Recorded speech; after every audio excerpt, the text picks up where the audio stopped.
Hola, soy la Basmati de nuevo con vosotros. Hoy os traigo un tema nuevo que es el de los grafitis. Héroes o villanos, artistas o vándalos, el dulce sabor de lo prohibido. Es el tema de hoy. Me interesa vuestra opinión, porque a mí, francamente, no me gusta nada. Pero os voy a decir una cosa, todo tiene un razonamiento. He visto graffiti, he tenido compañeros grafiteros. Esto todo viene de un verbo, viene del griego, de grafos, realmente es grafito, pero a mí me resulta...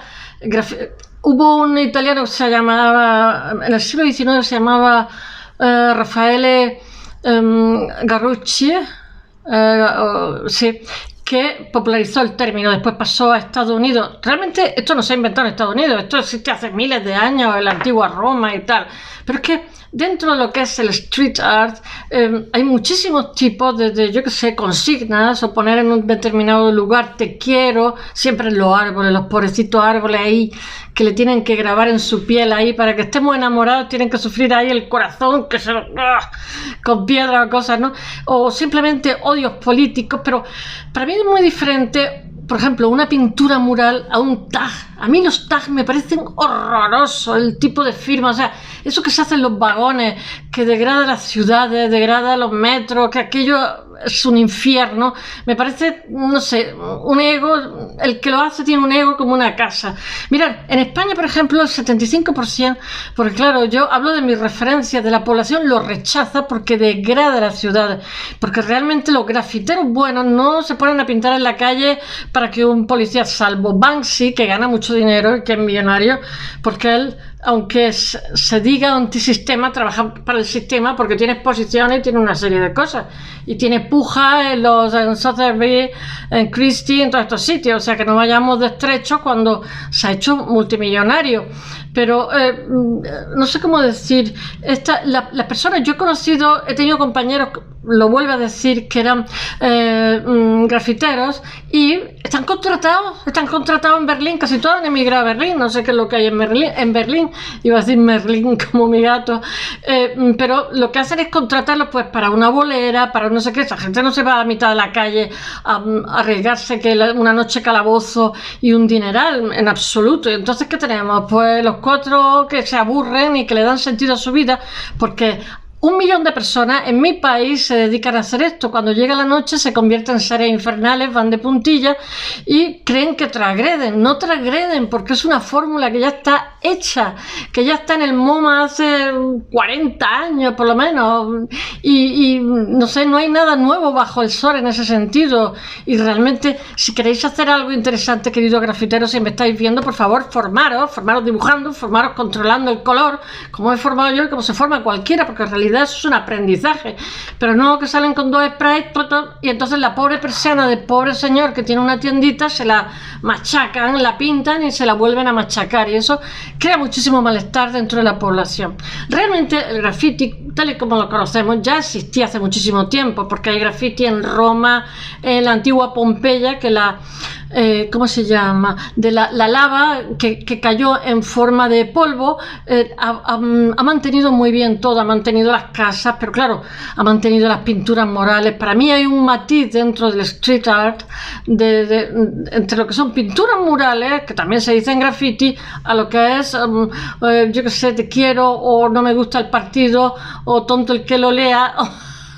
Hay muchísimos partidos, pero ya os digo que yo lo que detesto sobre todo son los tags, esos tipos de letras horrorosas, mal hechas, con prisa, que son la firma de fulano mengano, que en el caso de Nueva York de los años 60, que es donde emerge con fuerza y después se exporta. A España llegan 20 años más tarde, pero España había generado una especie de graffiti autóctono antes que llegara a Europa, que se llamaba el arte enflechado, que Pérez Reverte, el escritor, ha hecho un libro ahora en 2019 cuyo protagonista es un grafitero de arte enflechado de una determinada época. En Estados Unidos se hace también Coppola produce una película y la dirige Lucas en 1973 sobre unos grafiteros que son unos actores, Dreyfus, bueno, una serie de gente maravillosa, unos actores maravillosos, unos directores y un productor increíble, y se remontan a los años 60, porque la cultura grafitera en Nueva York, que prácticamente me voy a centrar ahí y en España ahora, es es una cultura de puertorriqueños que lo que escriben es viva Puerto Rico y cosas así, que son una capa social relativamente baja porque son inmigrantes, etcétera, y están sometidos a una grandísima presión del sistema, y la forma de sentirse libre y de reaccionar ante toda esa barbarie de una ciudad que en invierno está muy alta y hace un frío que pela, están al lado del lago Erie. Y quiero deciros que ser pobre allí no es una broma, porque nada más que en calefacción tienen que gastar un pastizal. Bueno, lo que quiero deciros es que pertenece también a un tipo de ropa, de música, de subcultura, etcétera, de una determinada época, y bueno, pues tiene un poquito esa justificación. Pero en Estados Unidos, en España llegan los 80, ya os digo que se había generado el arte flechado y tal, y en Estados Unidos hay una reacción brutal, muy fuerte, ante esa degradación de las ciudades, ante que vayan todos los vagones hechos polvo, mal pintados, con unas pinturas horrorosas. O sea, los vagones de metro de una ciudad tan grande que vende una imagen de suciedad, porque se vende una imagen de suciedad y de degradación. Bueno, entonces se generaron unas leyes muy estrictas, con mucha cárcel, se pusieron muy severos las autoridades, muy severas, y también la sociedad que los rechazaba.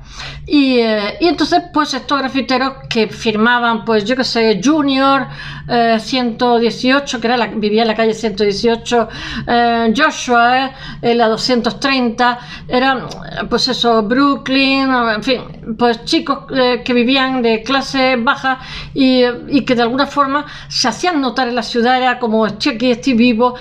Tenía una razón de ser, pero mirad, se pusieron tan estrictos que estos grafiteros, muchos de ellos lo dejaron, pero otros emigraron a Europa.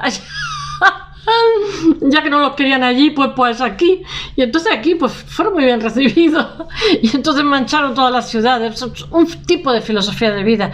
En mi país hay 1 millón de personas de clase alta, clase baja, clase media, riquísimos, que se dedican, por la noche se convierten como Drácula, seres infernales, y se van a buscar vagones o pobres comercios modestos a los cuales les machacan la persiana.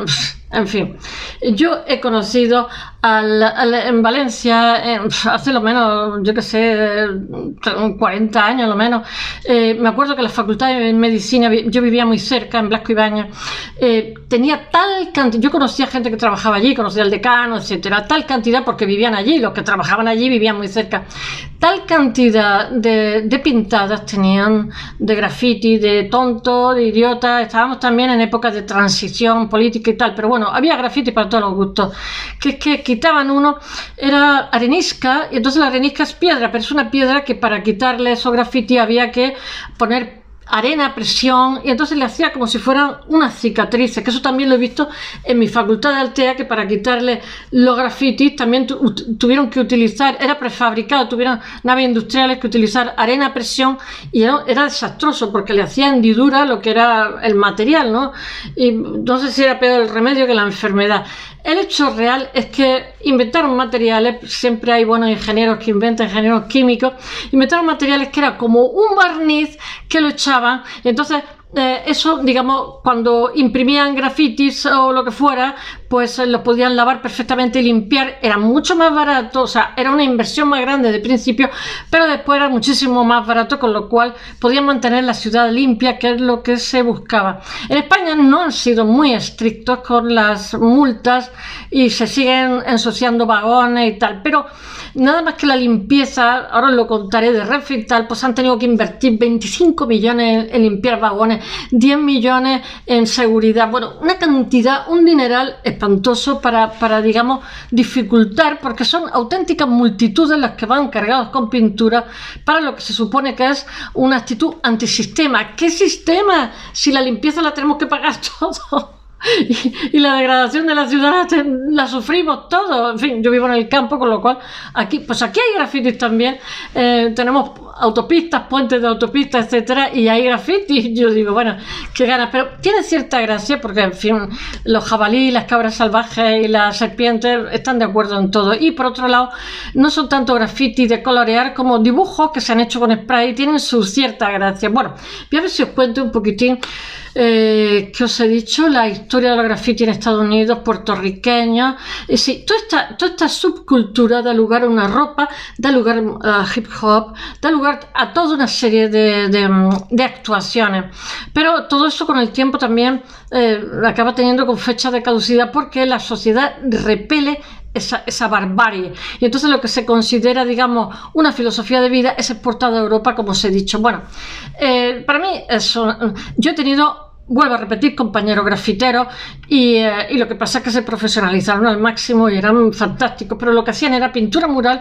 Esta gente no está visible, está en determinados lugares de Europa que los contratan, lo mismo que se contrata institucionalmente para hacer graffiti en lugares públicos, en lugares privados, lo que sea, pero no se van a pintar vagones con requetepillo para que le pongan una multa. Bueno, ensuciar vagones en la vía pública, ya sea público o privado, constituye una infracción y que conlleva una multa en España en estos momentos entre 100 y 600 euros. He tomado esta parte, una parte pequeña del español, de un artículo que me ha parecido muy interesante, porque yo he estado hablando de grafiteros, he estado hablando de Banksy, una serie de personas, entonces quería hablar de los grafiteros en España, en fin, y de los grafiteros en general como subcultura. Se pasa una noche, si te pillan una noche algunas veces hay gente que no la pillan y ha pintado mucho, y después hay otros panolis que lo pillan el primer día y a lo mejor ni siquiera han pintado nada y pagan justo por pecadores, como suele ocurrir siempre. Bueno, puede costar la multa entre 100 y 600 euros, que es bastante, además de una noche en el calabozo. Pero hay ciudades, o sea, hay pueblitos donde, por ejemplo, hay uno que se llama en Penellás, en Lérida, que Lérida es una voz catalana, no Lleida. Lérida ya es una voz catalana, eso le decía Lázaro Carreter, que su madre era catalana, y decía que no entendía por qué decían Lleida, porque Lérida ya es una voz catalana, no es castellana. Pero bueno, no nos enfademos. Hay un pueblecito en Lérida que además ellos hablan un dialecto que es más parecido al valenciano, está el oriental y el occidental. Hay un pueblo con muchísimos graffiti, está todo el pueblo lleno de graffiti y es un referente porque le han facilitado espacios. Pero mirad, los graffiti, los grafiteros, mis compañeros que yo conocía, que pintaban por encargo, iban con un proyecto que se lo curraban, y entonces el señor que le iba a pagar le decía, pues sí, esto lo quiero así, asado, acullado. O sea, de espontáneo y de antisistema, poquito, era pintura mural. El graffiti, por eso es todo street art, pero es muy diferente decir te amo con un corazón en un árbol a mi profesor es tonto en el váter, o te quiero mi amor, o eslóganes feministas o políticos, a una pintura mural. Son todos grafitis, pero son bastante diferentes. O lo que hace Banksy, que lo que hace es elabora una plantilla con vinilo que previamente seguramente le ha cogido un ordenador y de un, ¿cómo se llama?, de un plotter que lo habrá hecho, después lo habrá calcado, que en realidad eso lo hacía Miguel Ángel también en la Capilla Sixtina, stencil, no sé cómo se llama, stencil en inglés. Y entonces hace una plantilla y utiliza mejor un color, dos colores o solamente un color para que no lo pille la policía. Entonces eso es muy antisistema y tal, y lo que hace es una plantilla mejor de tamaño natural y la pinta en segundos, es rapidísimo, y los resultados son muy graciosos.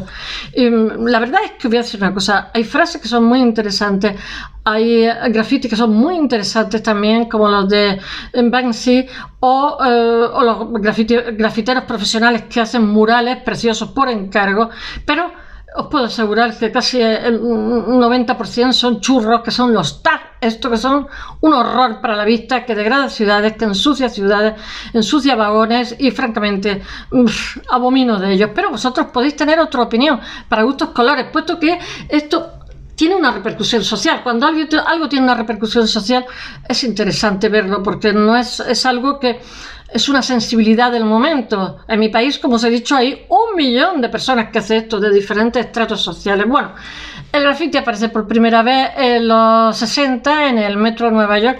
Realmente viene a estar entre los 60 y los 80, 20 años. A partir de ahí Nada, pues se ponen muy estrictos, muy estrictos, y me parece estupendísimo la muerte. Y desde entonces una práctica habitual que solo gusta a un porcentaje de ciudadanos. En España la repulsión al grafiti es de un 75%, porque se hizo una encuesta y opinan que pintar en la calle es un vandalismo, puro vandalismo, yo también lo pienso, quitando, porque luego los que pintarían bien no están en la calle, están contratados, quitando las distintas motivaciones que llevan a estas personas a ser pintadas en la calle. El vicio de grafitear no es barato, porque hay el hobby sale, cada botellita sale a 10 euros. Pero mirad, estáis un poco despistados. Por favor, ir a los chinos, que es muchísimo más barato, porque yo he utilizado para mis pinturas, he utilizado pintura de coche, que es lo que utilizáis vosotros. Y aparte de todo, hay que ponerse una mascarilla que es carísima con unos filtros, y hay que ponerse guantes. Y yo no veo que se ponga la gente mucha mascarilla, eso se te mete en los pulmones y es veneno puro. Bueno, ¿cómo se llama? El periodista dice que 10 euros por bote. Periodista, no sabe lo que dice. Si tuviéramos que gastarnos 10 euros por bote, nadie pintaba. Y en ningún sitio. Y bueno, si coges 2 o 3 botes son 30 euros. Y si te pillan, encima 600 euros y la noche en el calabozo y antecedentes penales, que es desastroso, porque hay muchísima gente joven que seguramente estará preparando oposiciones, porque en este país, quitando estos temas, no hay trabajo para otras cosas. En fin, no me hagáis caso. Realmente contamina la zona urbana, degrada, produce sensación de suciedad, porque son pésimos artistas, y estos tags, que son estas letras con estos sombreados, lo hacen con miedo, con torpeza, pero bueno, les debe subir la adrenalina, pues a la cabeza a lo bestia. Y bueno, en fin, que les cuesta caro el asunto. Pero es el dulce sabor de lo prohibido. Cuando se prohíbe algo, es un afán el que nace de querer hacer las cosas. Bueno, sacan las latas, se ponen unos guantes, las capuchas y esperan el mejor momento, así como los seres infernales, como Drácula. Pero, como es de suponer, no son estas las únicas cifras, porque, como he dicho, Renfe, por ejemplo, ha gastado aproximadamente 25 millones de euros en limpiar trenes, vagones de trenes, 10 millones en mejorar la medida de vigilancia, etcétera. Además de la limpieza que entra en juego otros factores que también repercuten en el presupuesto que todos pagamos, como la retirada de circulación de los vagones pintados, el arreglo de los desperfectos, porque esta gente son muchedumbre que van corriendo y que destrozan lo que pillan. Y bueno, que se tienen que cobrar en las instalaciones, y tonto el último, y con las nuevas capas de pintura que debe de aplicarse, que cuando se ha limpiado varias veces. Según la Policía Nacional, alrededor de 1 millón de españoles se dedica, hay que ver que no tenemos otra cosa que hacer, su tiempo libre a pintar los vagones. Y aunque parezca una actividad antisistema, de eso nada monada, porque hay estamentos de todas clases, marginales, yo qué sé, clase media, clase alta, clase muy alta, les pone, ¿qué les vamos a hacer? Bueno, espero hablaros mañana de algún artista o de algún movimiento como hoy. Hasta mañana.